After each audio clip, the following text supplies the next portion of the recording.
बे बिथिंखौ नोजोर होनानै आं खोब सिरियासै लादों आरो बाय December by the and of December जेरैखि जाया टेट क्वालिफाइड जायफोर जोंनि जेन्युइन स्टुडेन्ट माबाफोर दङ केन्डिडेटफोर दं बिथांमोननि एपइन्टमेन्टखौ जोङो जेरैखि जाया कमप्लिट खालामगोन जायफ्रा क्वालिफाइड जायफ्रा कमप्लिट क्राइटेरियाफोरखौ फुलफिल खालामनानै दं बे फुलफिल खालामजोबनाय गासैबो केन्डिडेटखौ जोङो डिसेम्बरनि गेजेराव एपइन्टमेन्ट होनानै कमप्लिट खालामनायनि मोनसे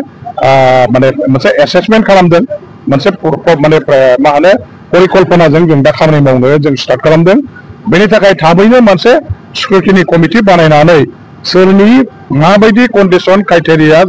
दङ बेफोरखौ नायनो थाखाय आङो मोनसे कमिटि बानायगोन आरो बे कमिटिनि रिपर्ट मथे जोङो डिसेम्बरनि गेजेराव बे टेट पास जानाय केन्डिडेटफोरखौ एपइन्टमेन्टखौ होजोबनो थाखाय सेस्था खालामगोन बे बिथिंखौ नोजोर होनानै आं खोब सिरियासै लादों आरो बाय December by the and of December जेरैखि जाया टेट क्वालिफाइड जायफोर जोंनि जेन्युइन स्टुडेन्ट माबाफोर दङ केन्डिडेटफोर दं बिथांमोननि एपइन्टमेन्टखौ जोङो जेरैखि जाया कमप्लिट खालामगोन जायफ्रा क्वालिफाइड